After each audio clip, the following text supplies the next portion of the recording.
praise.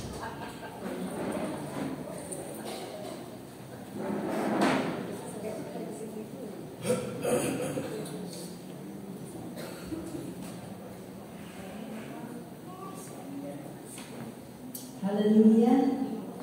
Sige po, tayo po yung manalangin. Just sit down.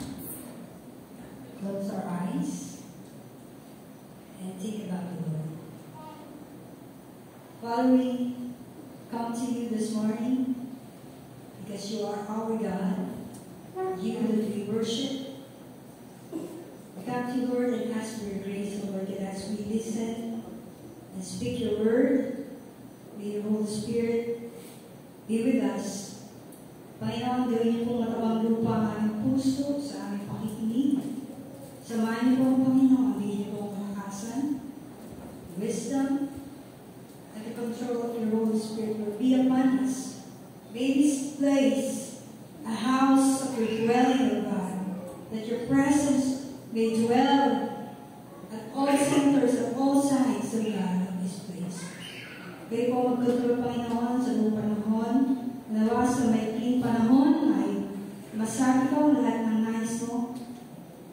Kung mag-control, Panginoon. Sa iyo po, Panginoon, mga kamay, tinatagubinin ang mensahe ng mga Panginoon. Because this is the final hour, the final judgment. So God is very important in our faith, O God. Bless every heart today as they sit and listen to your word, O God. Hawakan mo yung mga puso, Panginoon. And we pray for the people who are outside or not here today, Lord God.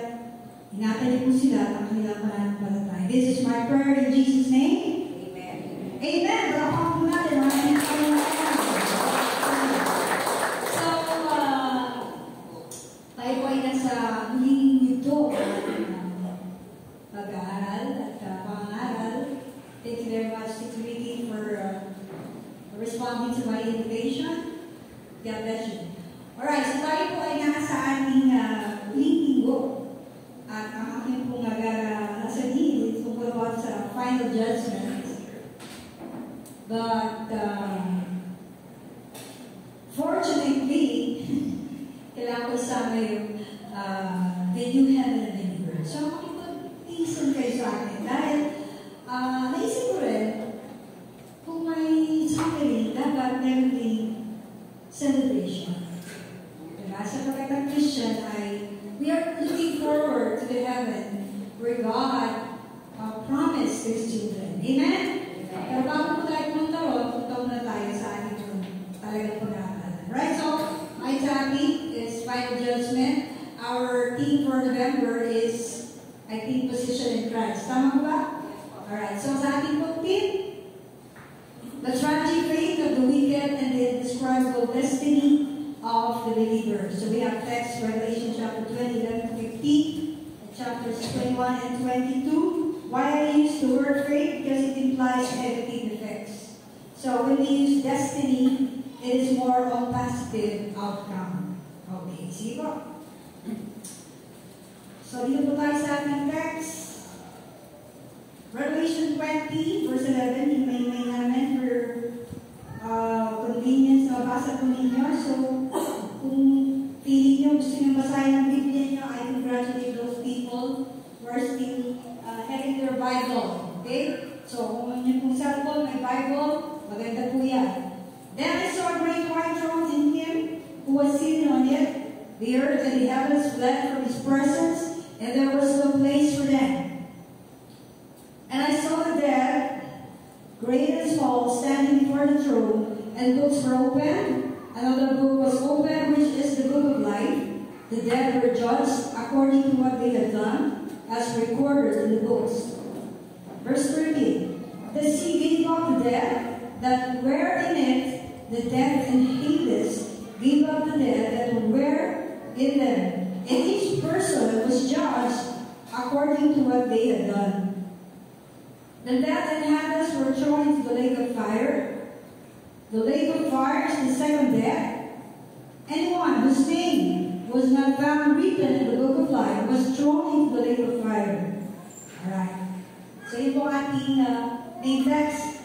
Sa aking pong introduction, so mag-review lang po tayo. So, praise Pastor Hazel of Rapture. Church, I want you to picture out what is going to happen in the future.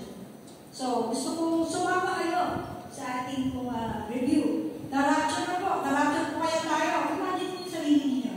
We are raptured. So, what is rapture left? That is the calling up. You will be caught up in the clouds with the Lord. The Lord is not actually going down because He will be going down on the second coming. So, nandun lang siya sa alam tayo sasalubungin natin Panginoon. So, are you sure that you will be raptured? Amen. Yeah. Sigurado po kayo? Yes. Kung hindi mapipreach si Pastor Hazel. Next po ay Great Tribulation. So, sinabi niya na ating position ay we are on the retreat. Tama po ba? Amen. Church, are you aware? Are you ready to sing? Amen. Amen. Huwag niyo po ang tulugan. Sana walang nagdala ng una. Tulad na sabi ng pastor kahapon. Po? Maaga pa. Maaga pa para matulog. Tama. Buti pa Sister Lema. Sana all hindi natutulog. So, alam niyo ba na sa Great Tribulation, that will be the greatest suffering that could ever happen to mankind. So, huwag po natin pang naisip na tayo po'y maiwanan sapagkat nakakatakot po ang araw na yun. The Great Tribulation that is described in the hardest suffering for the sake of American audience. I'll speak in English, okay? It is the hardest suffering in human history. Catastrophic earthquake, floods, famines, virus. Dito po pininiwala na magaganap yung pito na halos kasing lala nung nangyari sa 10th century Egypt. No? Painful sores, the people have the mark of the beast. Hindi po sila gagaling. And the sun will be so hot that you cannot take it. So, talit ng araw. Sa araw na yan, mga tribulation days na yan. Nandiyan ang tubig, lahat ng mga bukal ay hindi magiging drinkable. Sapagkat the wrath of God. Okay? So, some believers that during the rapture will begin tribulation saints. So, ayun na yan yung pastor pa. Yung mga nagpapalamig-lamig. So, yung mga gusto mahirapan, sige, huwag po tayong suneryoso sa ating Panginoon. Total, kaya naman siguro natin tiisin. Kaya naman tiisin ang tribulation. Can you beat the suffering and tribulation? Of course not. Diba? So do not learn the hard way. Let's learn the easy way. Sabi nga, your salvation is nearer than the first that you have heard about it. So this is the very time, the perfect time that our faith should be serious na po. Serious faith. Are you serious? Amen. Alright, so yan po, sumunod po dyan ay habang tribulation, siyempre nilapot po tayo. So dyan magaganap ang Bema Judgment. So you know what is Bema Judgment? That is sitting in the seat kay Kristo, which we will be judged according to the works, no? And then, sumunod po niya, the marriage supper of the Lamb. Maraming mga sufferers. We are suffering. We are, even today, Christians are suffering. Maraming po mga nagaganap ngayon suffering nila. So, dapat ang pananampalataya natin ay talagang ating pong minsan binibigyan ng araw na pinag-iisip-isipan man. Dahil sabi mo sa aking Bible study, the one I have Bible study online, anything that you have right now that you think is more important than God, you better think about it. Because nothing will be important one day that is your salvation in Jesus Christ. So, wag po tayo pumayag na tayo masyadong busy-busynan.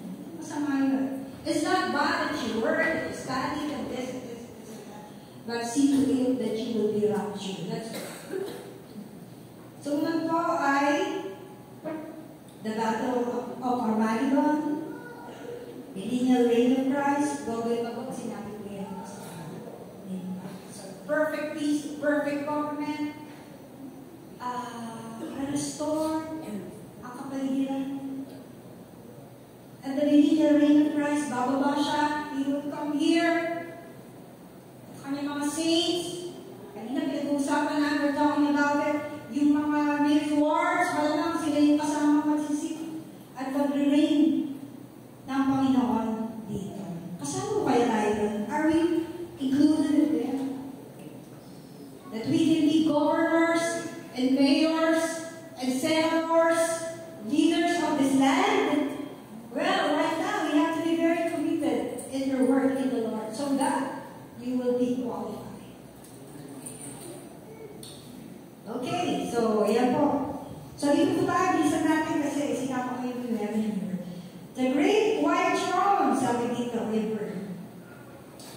The great throne, a great white throne. So binasa natin kanina yan, di ba? Dahil yung ating pong verse kanina, sabi doon, then I saw a great white throne. Ano ini-imply po niyan? Sabi po dito,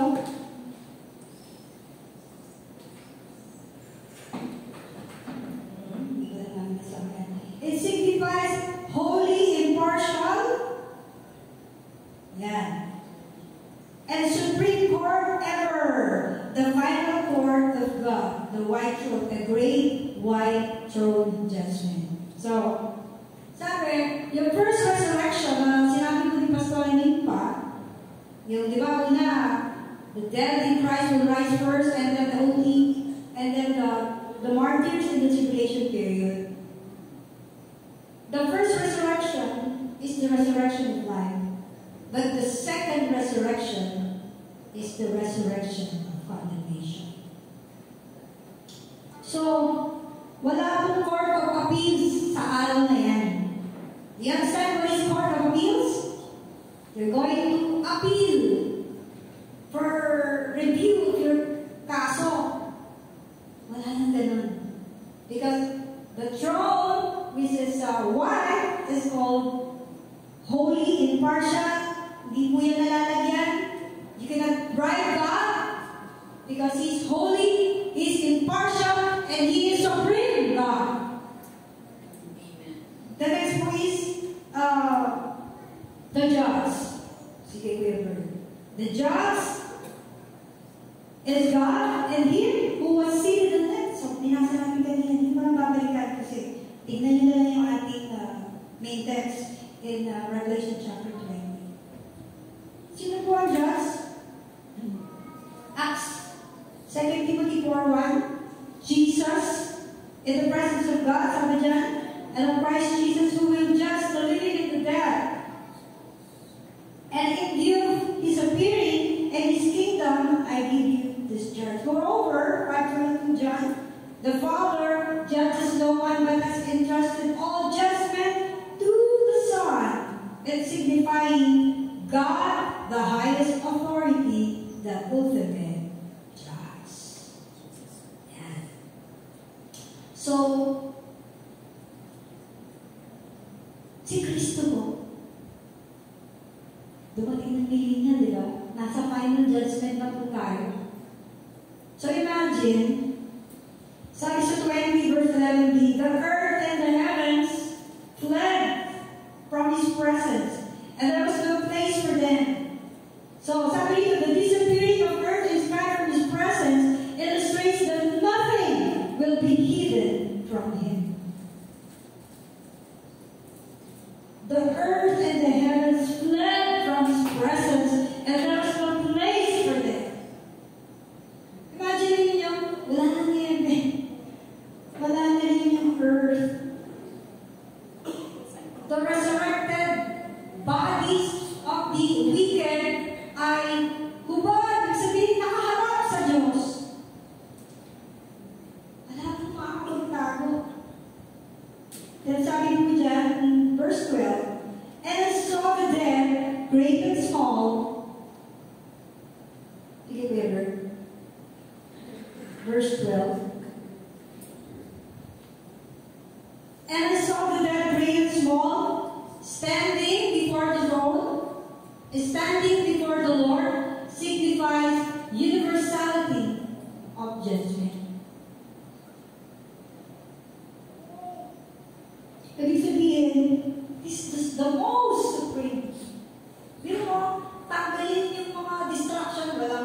that sky. Yung mga resurrected body lang na naiwan mo ng rapture, baka hindi mo tayo kakaintindihan dito. Second resurrection na po ito. Bear! Praise! Praising God, the ultimate judge. Wala kang makikita, kundi sila. Face to face sa judge. Alisin. Pero may maka-expose ka. Hindi naman tayo sa akin doon. Okay. Sige. So dito, maaalala, they will realize, ang sinasabi sa Ecclesiastes chapter 12:13, what is Ecclesiastes 12:13? That you should fear God and keep His commandments, because this is the whole duty of man. So you can picture out, alala ko yun, narinig ko yun. Nakatayo rin siyang resurrected body. Never obey God. At yung Hebrews 10:31, yun po, kanina paboritong verse ito. It is a fearful thing. Sabi sa ibang version, it is a dreadful thing to fall into the hands of the living God. And you know, God is good. But He is also a judge of the living and the dead. Sabi nga ng isang kaibigan ko, mabuti akong kaibigan, pero masama akong kaaway. God is very good. He's faithful. He's compassionate that He will judge sin. That's why Jesus Christ died on the cross. Sabihin niyo, sabi ni Jesus, my God, why have you forsaken me? Because God judges sin in the life of Jesus. Ganon. Kaya niya nang titingnan sapagkat dala-dala niya ang kasalanan ng tao. Here, the people will realize the importance, of the reverence for God.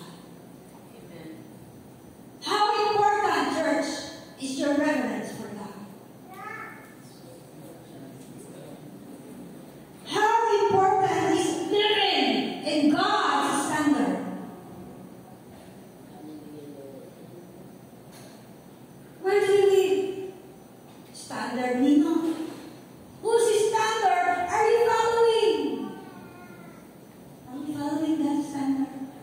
One day, they will realize the thing that they rejected. They rejected God and His commandments.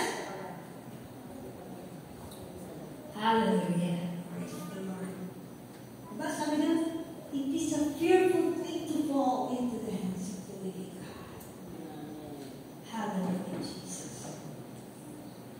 Sige, punta tayo. The judgment. Revelation chapter 20, verse 12, B and C. And books were opened. Another book was opened, which is the book of life. The dead were judged according to what they had done, as recorded in the book. So, gusto ko basahin yung Nehemiah. The books were opened, and the book was opened, which is another book. Sabi nila, the books were opened, and another book was opened, which is the book of life. The dead were judged according to what they had done, according to the books. Sige, the two kinds of books.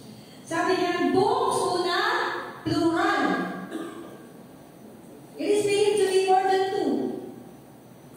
Nakalagay doon are the records of all the things that we have done. At ang ginawa ng tao, all records of our deeds, actions, thoughts, words, lahat, everything. Ecclesiastes 12:14, for God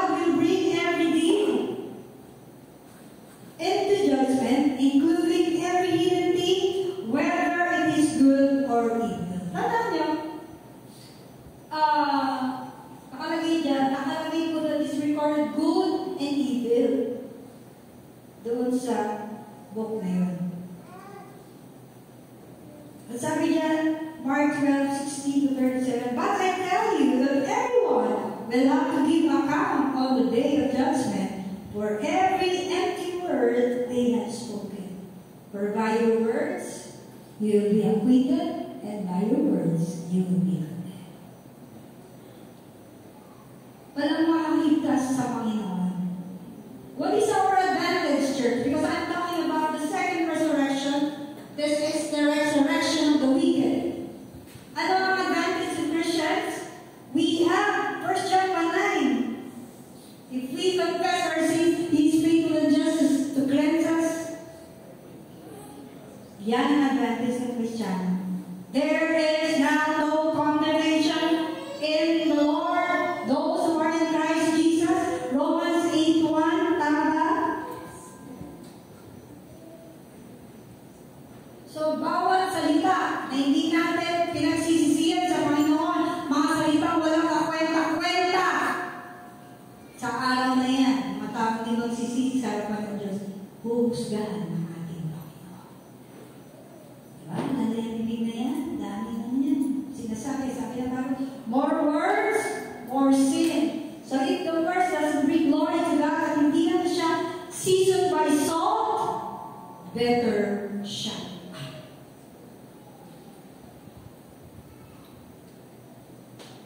And remember, the Bema judgment, not Bema. Remember the Bema judgment for the same. Ha? Hindi tayo kasama doon sa first resurrection. Pero review natin ano yung Bema judgment in 1 Corinthians 3:8-15. It is the evaluation of deeds natin.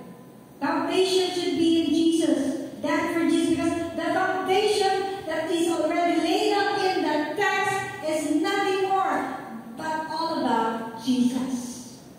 So if your word is not done for the Lord, it is nothing. Sabi niya, everything that done for Christ will last.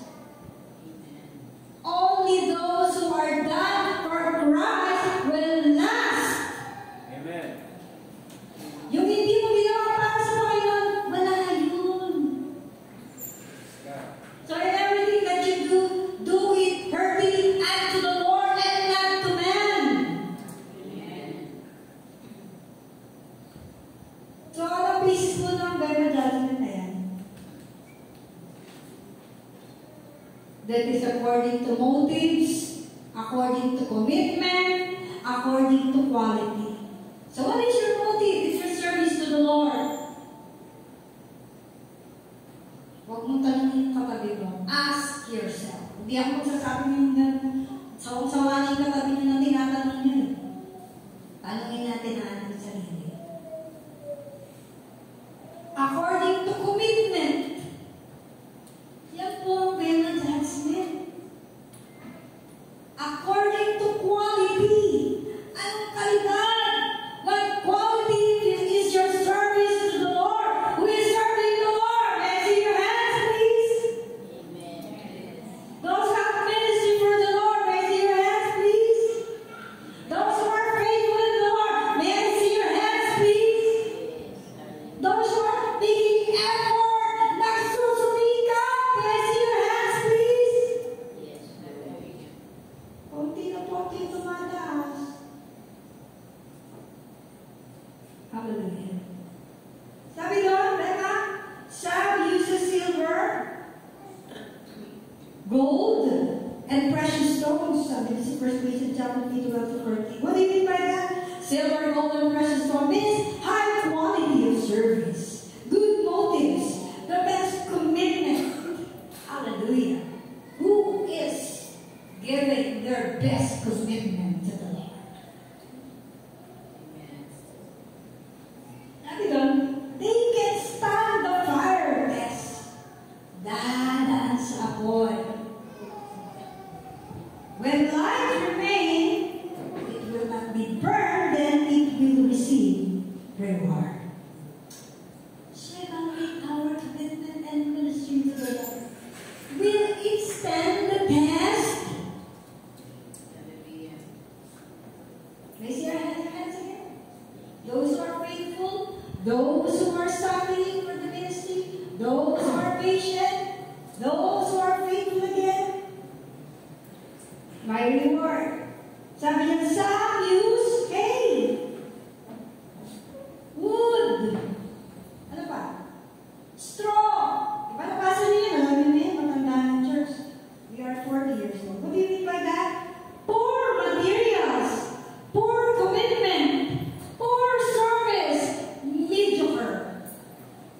Uso yun ngayon. Substandard. Sabihin mo nga.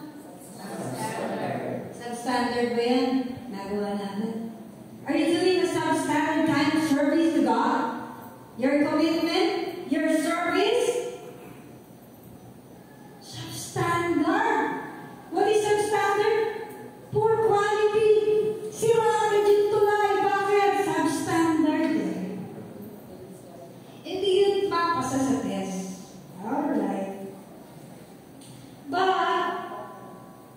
may good news pa rin kahit paano. 1 Corinthians 3:15. If it is burned up, I want you to listen, church. The builder will suffer loss, but yet will be saved. Pakinggan nyo to. Even though only as one escaping through the flames. Alam mo sa ibang version? Halos maligtas lang daw siya sa apoy. Ligtas! Pero pagdating ng bema dyan, tan, tan, tan, tan, tan, tan, tan, tan, tan, tan, hindi ko na yung mga Lord. Oh, crap! Di ba sarap na feeling na high honors, with honors, flying honors?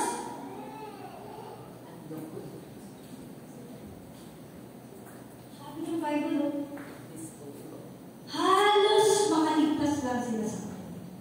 Halos na-save lang sila. Samantalang iba yung mga sumasabit sa jeep, mga intentional dyan. Basta naman. Yung halos ang sakit na nandyan namin kagabi, hindi ko pa kami nagpaparo ko eh. Meron yung lahat. Pastor Hazel, meron niyang award. Yung mga pagsusumikap mo sa Panginoon. Diba? Anong ipinagpalit mo para sa Panginoon? Meron ba? Walang amen. Sabi, sana ako. Sabi sa'yo, hindi ko na nanuhin ka rin.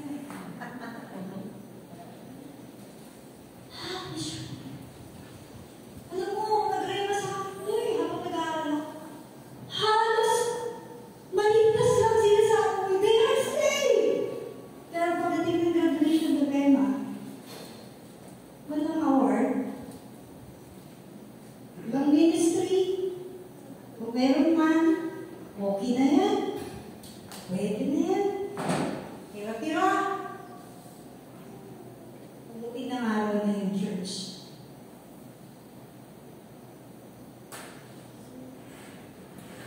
You will be saying, only escaping through the flames. Hindi naman ganun. Diba? Graduate lang eh. 75.9 ang average. Basta graduate ma. Okay na yan. Ay, walang 99. Isa na lang, di mo pinarpect. Okay. Verse 20. Verse Revelation. The outcome. The sea gave up the dead that were in it, and Hades gave up the dead. All death in the sea, any kind of death of wicked, resurrected bodies will be judged. Alam niyo mo ibig sabihin yan? Walang kamatayan na makaliligtas na hindi i-resurrect ng Panginoon. Kahit kinain pa sila ng pati, kahit pa sila cremate, wala pong maiiwan. Bahagi na namatay. Hindi sila nakita. Yung mga sabuleto na hindi nakita, nasa Tagaytay, nasa Taal, kahit saan pa sila magpunta, kahit saan pa sila itinang, kahit saan pa sila i-resurrect sila ng Panginoon sa araw niya kung wala sila sa Panginoon. Pero, everybody,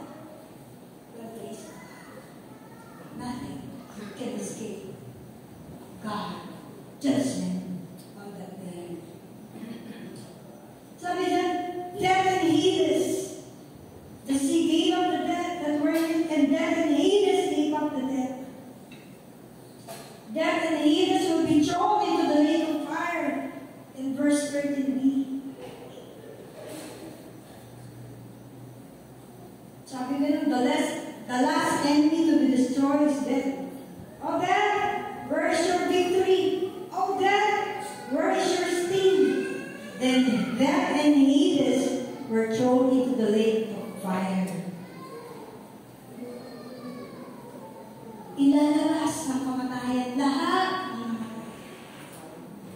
Yung Hades na yan.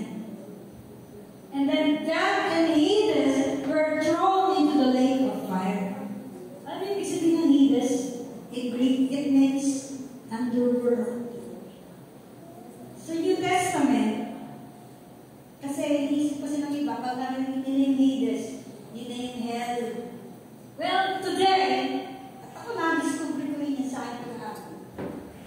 Yung death and Hades will be thrown into the lake of fire.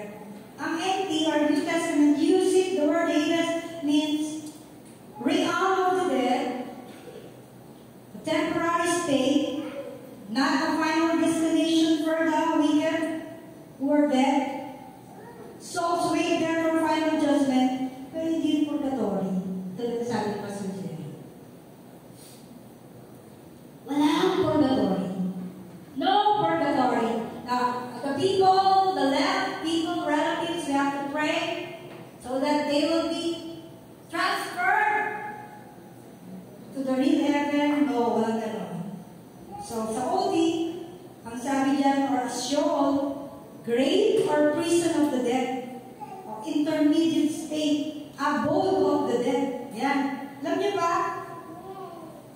It is believed to be having two compartments, the place of torment for the wicked and the place of comfort for the righteous. That is written in the book of Luke 16:19 to 31, rich man and Lazarus. Alam niyo, everybody know that? Lazarus and the rich man?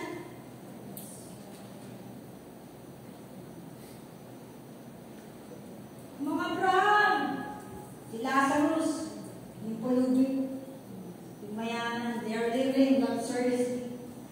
Pag binasa mo yun, parang ako ba yung ba sa impyerno?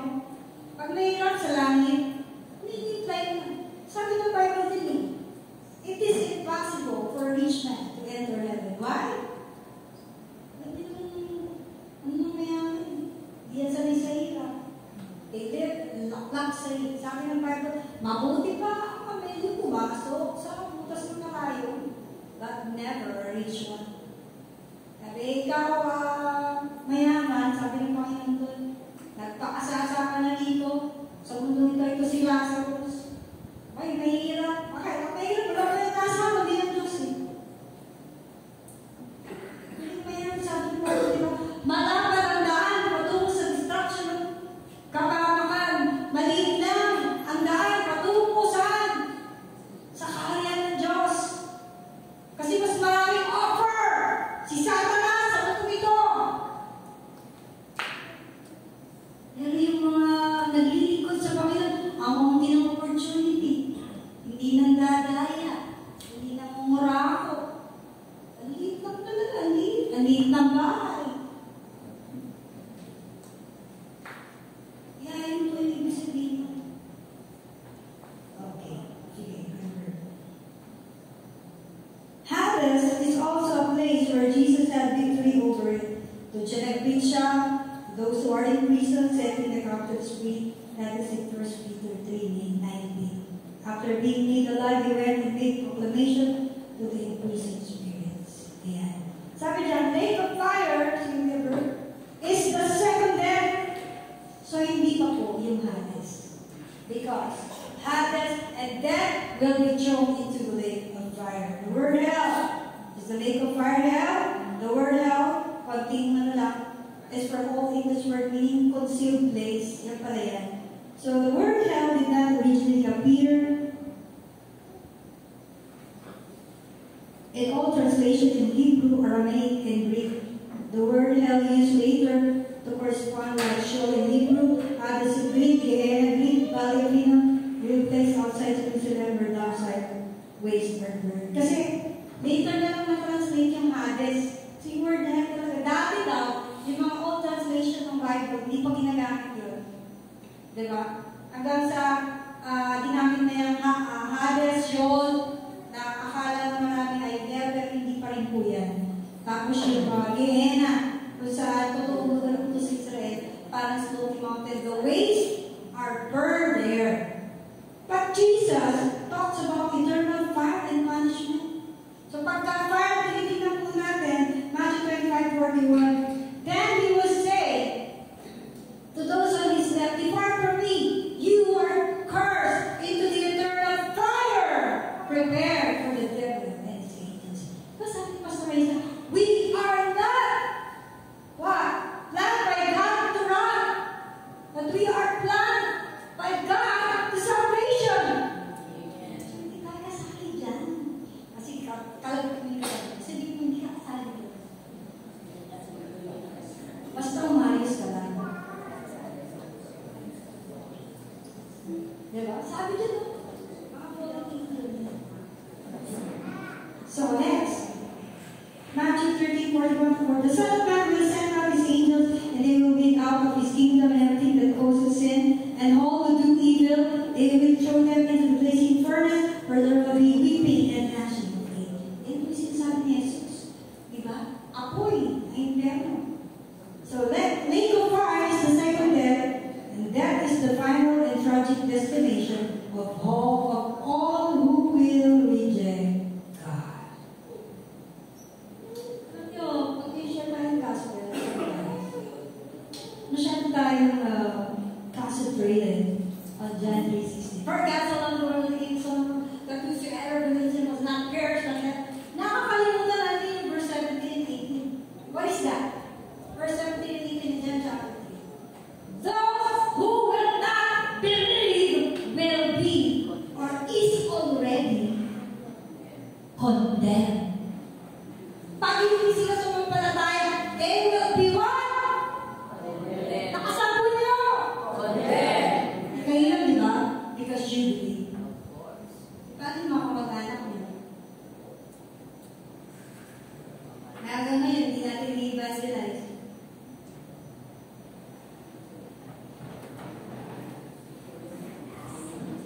Sabi dyan, Revelation 21:8. Meron ko sa hell one day. But the cowardly, the unbelieving, pasahin na, sige, sabay-sabay ako. The murderers. Oh. No. Oh, liars.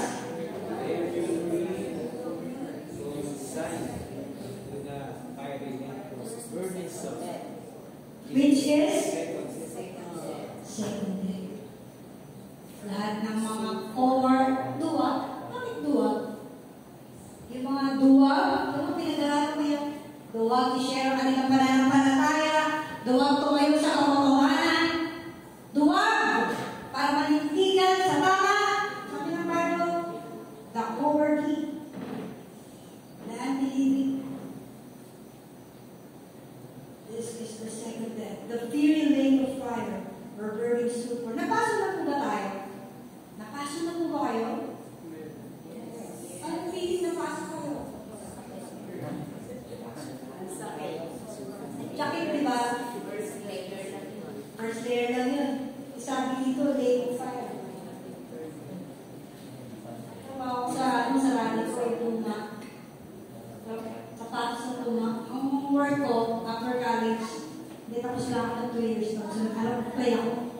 At trabaho ko, nagbababa ako ng impose ako ng mainit yun para yung likod ng sapatos, ma-impose siya. Eh, 6 to 6 ako. Pag alasing ko yung umaga, hindi ko na kaya talaga, hindi ko na kaya ng to. Yung kamay ko na i-impose ko. Tapos, sabi ng supervisor ko, ay napasok! Tulog na kasi ako. Paso lang yun ah. Kasi parang nagbabaga yung embossing. At pag puma, kailangan mag-perfect ko yun. Pag hindi, reject yun. Paso lang yun. Masakit. Hindi ako makakabot ng kamay. Hindi lang. Lake of fire. Church, lake of fire. Tapos, ligtas po tayo. Tama po, hindi po tayo kasama doon. Tama po? Sino po hindi kasama doon? Amen. Pamilya niyo, kasama niyo na ba?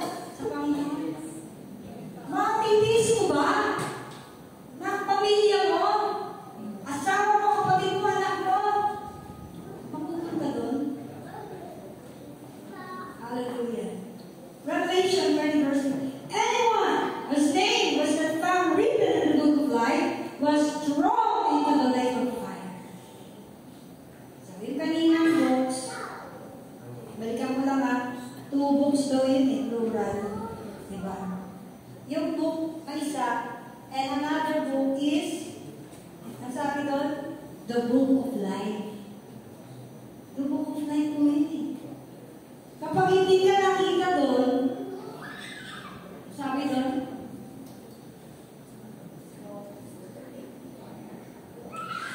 pag hindi nakasulat ang ating pangalan doon, it was withdrawn into the lake of fire. So, sabi nga ng Panginoon sa mga lalagay, napalayas na yung mga demonyo. Tuntua sila. Sabi ng Panginoon sa kanila, rejoice that your name is written in the book of life. Doon tayo dapat matuwa. Dahil magkakatalo-talo kapag nasa book of life ang pangalan natin. Sinakalagay doon, the books are open, records of our wrong and the good and bad. Eh, ba't sila dinadjudge? Dahil sabi ng Efeso 2:8-9, not by works of righteousness you will be saved, but by your faith in Jesus Christ. It is by grace that we have been saved. Hindi dahil mabait ka. Your kabaitan outside salvation in Jesus ay wala pong kwenta yun. Sabi ng Bible, filthy rags lang yun. Tama po? Yes. Filthy rags lang po yun Sige. Saan tayo? Yan. Yan ang picture. Yan. Yun yung lake of fire. Ipaso nga lang, hindi natin kaya Sa church, please, kung sumigapan natin, kasama po tayo sa rapture. Amen. Please. Because, tama yung pasalisin may Holy Spirit pa, pero kaya kaya mo paano magpakumot ng ulo nun, hindi makainin tayo. Because isusustain siya ng Holy Spirit. Hindi mo bigay bawi yan Diyos Nanlamig lang siya. Nagpa-easy-easy. Not everyone who says to me, never, will enter in the kingdom of God, but only the one who does the will of my Father who is in. Hindi lang nagsasabi, Lord, may Lord sa buhay niya. Lord, oy, Lord. Ang tao niya, puro Lord yan. Sabi ng Bible, hindi ka sure yan. Kung sumusunod siya sa kalooban ng Diyos, siya lang ang maliligtas. Okay, so, dito po tayo sa New Heaven and New Earth, sapagkat kailangan po natin pag-aralan yan. Kung may hirap, dapat meron namang sarap. Okay, let's go to the New Heaven and the New Earth. That is in Revelation 21 and 22. Sabi, Revelation 21:1. Then I saw a new heaven and a new earth, for the first heaven and the first earth had passed away, and there was no longer any sea. Yan. So after millennium, sabi ito, is the full restoration and glorification of everything in this world. The earth and sky will be cleansed, purified, transformed. Final celestial state often referred to as the new heaven and the new earth. Sabi nga ganon. And there was no longer any sea. Ang ibig sabihin niya, end of chaos. Tapos na lahat ng chaos sa mundo nito. The New Jerusalem, sabi niya, I saw the holy city, the New Jerusalem, coming down out of heaven from God in Revelation 21 verse 9. I saw the holy city, the New Jerusalem. Yan. Sige, next. A holy city coming from God. Abraham's looking forward to in faith, yung sinabi niya, sabi po sa Hebrews 11:10. For he was looking forward to the city with foundations, whose architect and builder is God. Of course. Diba? Ano na kumbaga, sige, naman na yung mga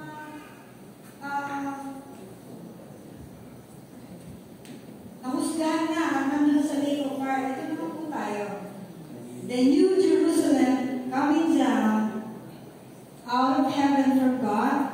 prepared as a bride beautifully dressed for her husband. So isipin mo, may bagong heaven ba?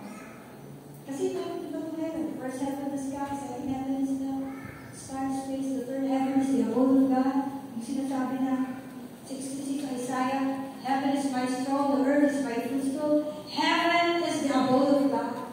Pero sabi dito, the new Jerusalem coming down out from heaven, prepared as a bride, beautifully dressed for her husband. Ano po sinisimbolize nito? It is not just the place the saints will live, but the bride of Christ, the perfected church. Palakpakan na natin ang Panginoon. Eto tayo! Hallelujah! Kaya balik mo yan sa balik para ma-inspire na yung picture. Yan o. Ayan, the new Jerusalem coming down from God, from heaven above.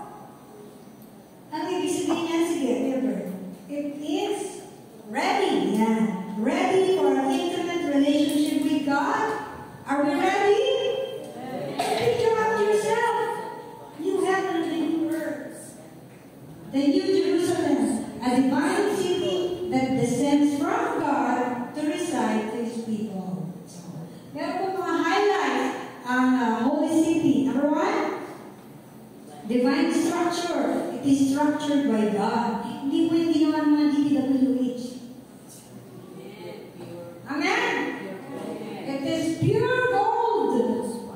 Oh, 21. It is made of pure gold, transparent glass, and mga streets.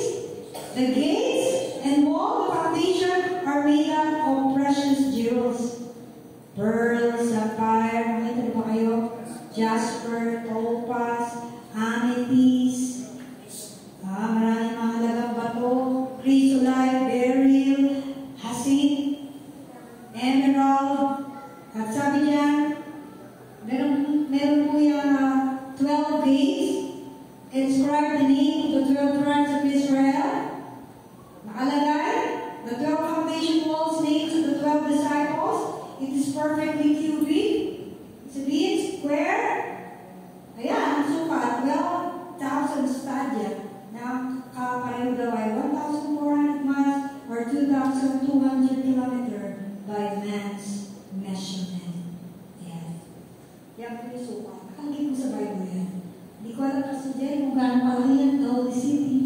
Pero ano yan yung heavenly earth na yan eh. Diba? May gate. At yung mga anak ng Diyos, nabasa ko na dito, nauna lang ako sa inyo.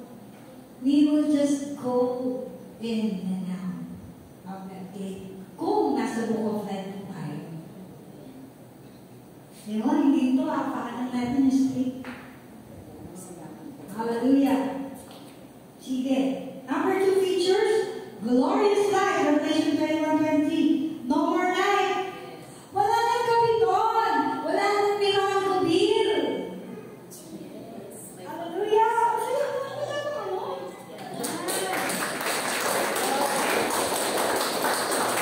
Sino na lagi yung nakakabir? Bumalik lang ang nakakabir. Pag nandyan na yan, balik na balik kayo. Pag nandyan yung tagabigay na ito na naman. Finance. No more night. Because God is the light. No need of temple. Sabi natin ni bakit? Kasi the Lord is the temple and the Lamb. Diba? Ayan o. Next is the source of life. Ang name spring and river of life. Nandun na ang tubig ng buhay. Sabi ni Lord, lahat ng mga nauuhaw ay uminom. Sinong nauuhaw? Sa Panginoon. Hallelujah. Sabi doon, flowing from the throne of God and of the Lamb. Anong ibig sabihin nun? Yung spiritual nourishment natin to Him. Di ba naalala niyo yung John 4:7-14? When Jesus talks to the woman at the well, sabi niya give me a drink. Sabi ni Jesus, kung kilala mo lang ako, saan kainin ng tubig? Pag humingi ka sa akin, hindi ka na muling mauuhan. Nandun na po yun. And then, ito na po, palakpakan natin. The tree of life in Revelation 22 verse 2. Hallelujah! Di ba kaya kinain nila ang puno ng mabuti at masama? Ang ginawa ng Panginoon sa Garden of Eden? Pinabantayan yun. Dahil sabi niya, yung tao, katulad na natin. So, ako lang muna yan, abuhay sa nakapang buhay na ganyan ang kalagayan niya. Ngayon, the tree of life, sabi niya, bearing 12 crops every month. Every month, nagbubunga siya. At sabi niya, the leaves brings healing to the nations. Nag-isip ako, sabi ko, wala nang sakit doon ah. Bakit healing of the nations? It means spiritual nourishment. It lives and fruits our divine provision for our well-being because we are dependent on our continuous drawing from God, the healing of the nation. Ibig sabihin ng mga nations na no longer divided, they are here in harmony with one another and with God. Hallelujah. So ano na yung tree of life? Makakakain po tayo. Hindi na tayo nagugutom. The center of splendor, number 4, in Revelation 21, verse 24. Ang lugar na to will be a center of splendor, the New Jerusalem. Ano ba? Hindi na ililingan ba niya? Sabi niya na, the center of splendor, 21, 24. The nations will be his lights, and the kings of the earth will bring splendor into it. Jerusalem signifies the capital of all the spiritual blessings of all nations. So, the new heaven and the new earth, nakalagay dyan, sa sobrang bago namin natin ba, hindi na yata nilagay. The new Jerusalem, bumaba yung the city, the holy city. Diba? Nakikita natin kayo na yun. So, verse, yun po yun. So, ang Jerusalem, na bababa mula sa langit, the new Jerusalem, will be the center of all spiritual blessings to all nations. Yun po yung prophecy sa Genesis 12 that in Abraham, diba, by you, all nations will be blessed. And all the Gentiles, diba, makikita yun in Isaiah 60 verse 3. Then next po, yung tinatawag na the no more in heaven, yung no more in heaven, no more curse of sin, no more sin, no more pain, no more burning, no more weeping, no more night. Wala na. No more in heaven. Wala na po yun. Wala na masakit ang tiyan. Wala na masakit ang ulo. Wala na masakit ang bulsa. Wala na kalbo. Wala na. Wala na kaya. Hallelujah.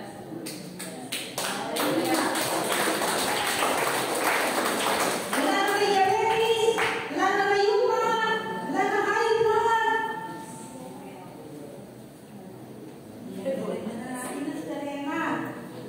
Please project your selfie na nasa heaven. Yan, hindi na yun? Siyempre, hindi pa yan. Okay. Sumunod po niya, Revelation 21. Ano ba yung mga kailan?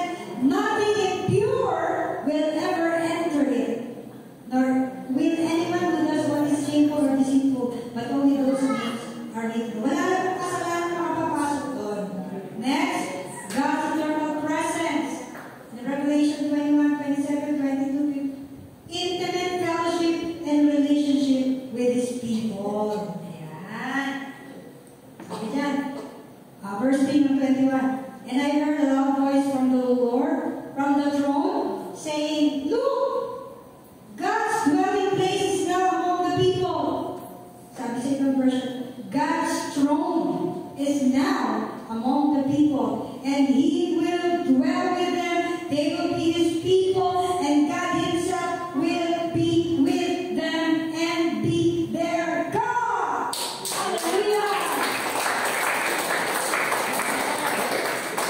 Okay, there's more. Verse 4. They will see His face, and His name will be on their foreheads. Wow! Makikita natin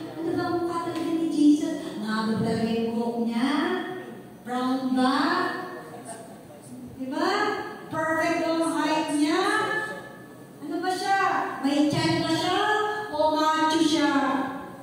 Sabi ng Bible, we will see God face to face.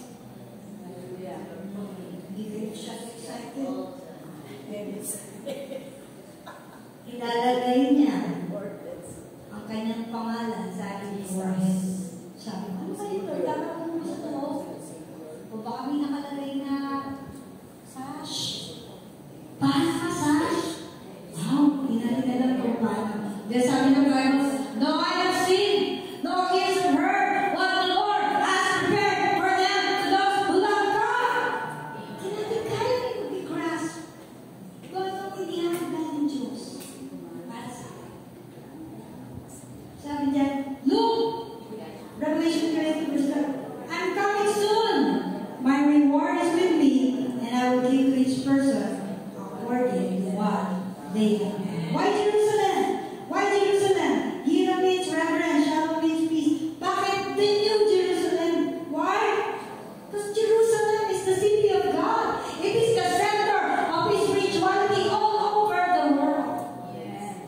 Ang nalipid Jerusalem, the New Jerusalem. Relevance to David is the capital of King David's kingdom. It's King Solomon built the first temple in Jerusalem. Symbol of devotion, temple's destruction, Jewish spiritual symbol. They prayed 2,000 years to rebuild the temple, and now, ano sabi doon? Malapit na yung ano? Matapos, pastor. Ang hindi mo, sa opening na. Yung prophecy, mangyayari. Hintayin natin matapos. Amen? Sino mo mag-rapture? Yes and no. Yes, ang mga sure na. Sino sa mga rapture na? Marami pang gagawin. Gawin na natin. Para makapili si Lord. Marami pa din nakakarinig eh. Paano yun? Ano pa? Relevance to Jesus about Jerusalem. It is Jesus' crucial events happen here. Yung kanyang child, nawala siya. Akala ko, saan ka? Ano? Umakyat sa Jerusalem si Jesus. Ang kanyang death, crucifixion, burial, resurrection sa Jerusalem. The central of Christian belief sa Jerusalem. Early church started here. Christian Jews living in the city and fulfillment of prophecy. Jesus coming again at Mount Olives facing Jerusalem in Zechariah 14:4. Makakati yun. Eternal capital of Israel. The spiritual center of the world is Jerusalem. My conclusion. Ay, salamat sa pag-aaral ko ng mga dalawang kasi. Hallelujah! Pagkakayan niya ng Lord. Kung may question, please feel free to ask. Isang tanong din po ito, papayag ko sa inyo. Kung meron kayong mga tanong-tanong, just ask their pastor. Because what we are doing right now is one of the major doctrines of the Christian faith. So dapat po, nandito po kayo mula rapture, mula kay pastor, sino po nandito, na-perfect niya, na-perfect, papalapakan po kayo.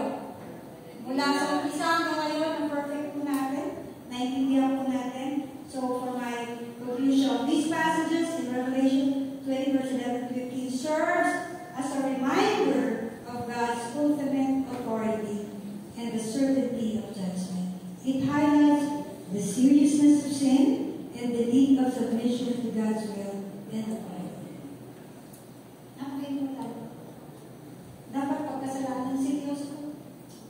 Hate what is evil, love what is good. Hallelujah. Sige po. 2 Peter 3:11 to 14. Sige, sabay-sabay po tayo masahin. Since everything, 1, 2, 3, go. Since everything will be destroyed in this way, what kind of people ought you to be? You ought to live holy and godly lives as you look forward to the day of God and speak His coming. That day will bring about the destruction of the heavens by fire, and the elements will melt in the heat. But in keeping with His promise, we are looking forward to a new heaven and new earth where righteousness dwells. So then, dear friends, since you are looking forward to this, make every effort to be found spotless, blameless, and at peace with Him. Last, Revelation 22.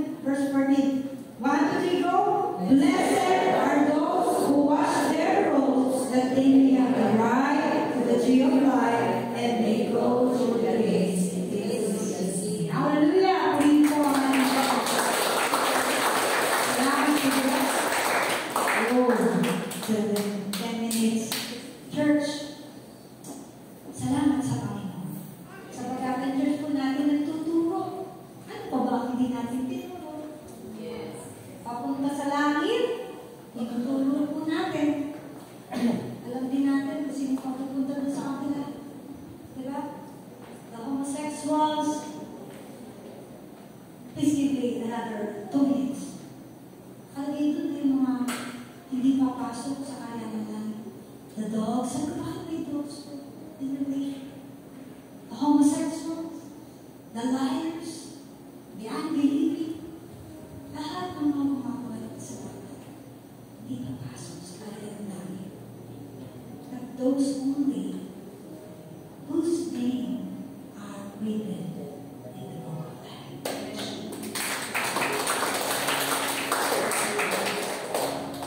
So today, let's all reflect. Sabi, salvation is nearer than the first time that you have heard. Ano po tayo ngayon sa last days? Sabi, in the last days, the love for God of many will become cold. Hindi mo narinig siya maraming sarili ngayong araw. We are talking about the 7 churches kayo na sa amin sa Sunday. Ang ganda-ganda ng balikan ng mga Juwan kung paano makikilala natin ang ating Panginoon. Napakasakit ng mga 7 churches ngayon. Especially the Laodicean Church. What is the Laodicean Church? Ako talagang pag binabasa ko yung Laodicean yan, magaya ng mga puri, Lord, humihin ka kahit may lahat naman ako. Sabi nun, you are not cold.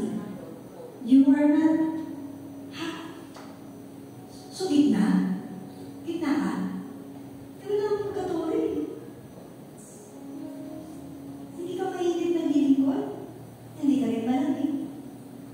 Hindi ka ma-identify naman. Naglilingkod tayo, pero sabi nga ni Pastor, what is the battle? In a free country like the Philippines. Sa Sudan, pinapatay ang mga Christian. Sa Nigeria, tayo dito. Napakalaya natin. Sila halos patayin sila, kabahan. Meron akong update palagi meron kaming Kairos group. We send prayer items halos every week. Sudan, Nigeria, kabahan, pinapatay sila. Christians, swear. Okay ako, sige. May ba ang naglilingkod sa Panginoon? O malamig ako?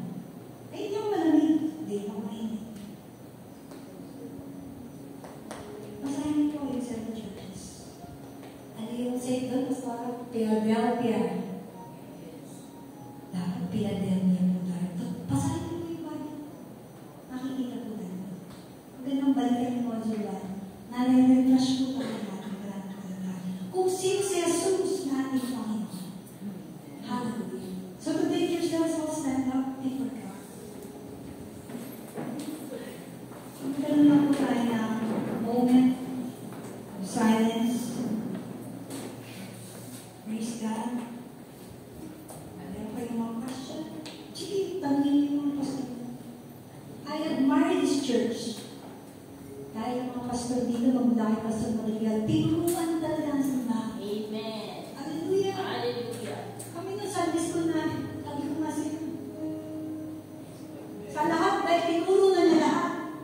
Pati kulto, tinuruan niya kami kung paano namin sila i-evangelize.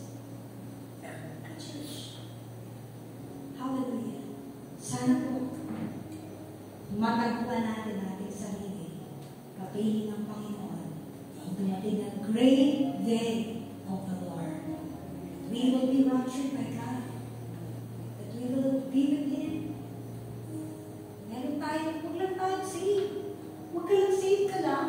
Sabi ka lang, they just escape the flames. Commitment natin parang kaya, wala ka pang relasyon sa Panginoon. Sigurado ka na ba? Sino rito sa mga kabataan? Hindi pa sigurado na ang pangalan niya nasa book of life. Are you sure? No fornicators will go to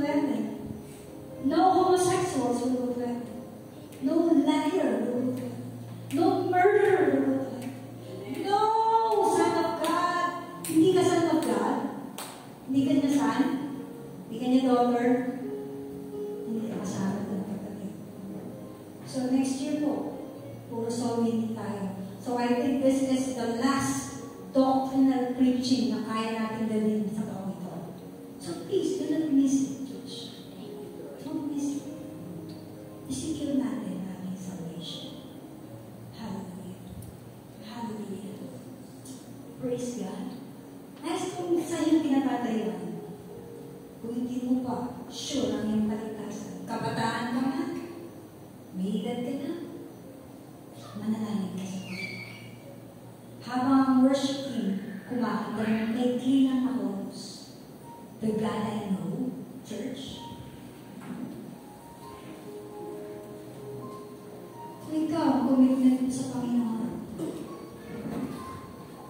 mediocre, okay na yan. Hanggang ngayon, wala akong oras sa Panginoon. Hayaan ko ang Diyos magsalita sa iyo ngayon. Hayaan ko ang Diyos magsalita sa iyo. It is the Lord's Spirit. I pray that the Holy Spirit will talk to you. To each one of you. Hallelujah. Thank you, Jesus. Huwag natin pakanasayan tayo. Ligtas lang sa apoy. Kundi meron po tayo reward one day because we are faithful, we are committed, we have a high quality of service to the Lord. Hallelujah. Kagana ng course na, di ba? Thank you, Jesus.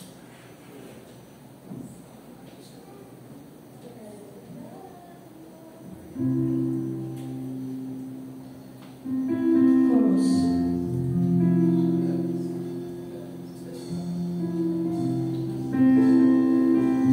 Servant sa lang. Servant. Sa servant. Servant. Kanina sa heart of servant.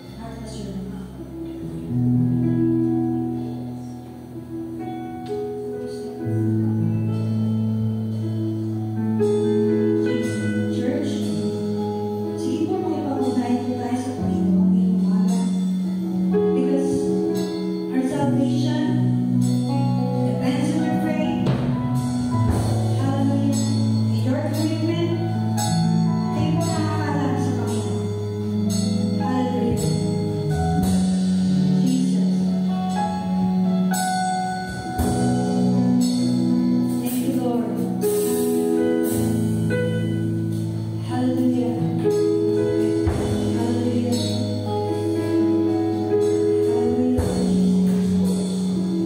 Solista.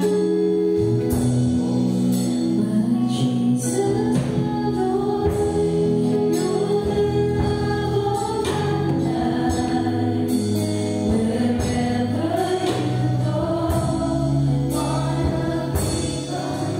Church, dapat niyo po ang pag-uusap ng Panginoon sa atin. This is the last preaching about doctrine ng pananampalataya ng Jesus. If we are not prepared, kapag hindi po tayo handa sa isang katotohanan, haharapin mo ang totoong judge ng buhay mo. Para ilahad-lahad kung sino at ano ka sa kanyang paningin. Sarin-sarin po natin ito. Sapagkat ang Diyos kailanman hindi po siya nagbibiro na paalalahanan tayo. All the time, sa lahat ng panahon, at mula sa iyong kinatagayuan. Tanongin mo ngayon sa sarili. Sino na ako, Panginoon, sa iyong paningin ngayon? Ano na ako ngayon sa iyong paningin? Let's close our eyes. Hallelujah. In a mellow voice, awit tayo sa Panginoon. Hallelujah. Jesus,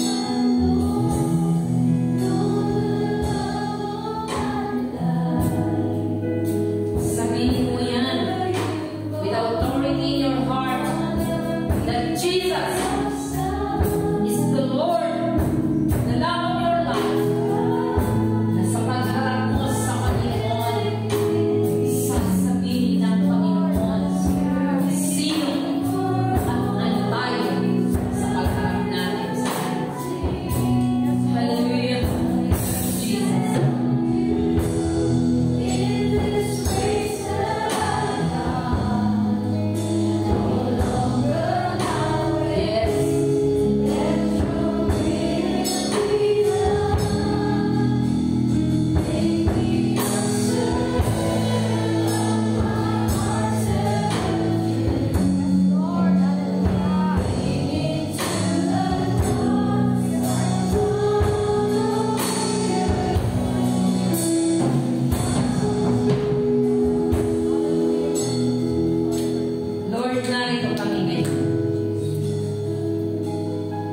bawat isa nakatayo sa iyong paningin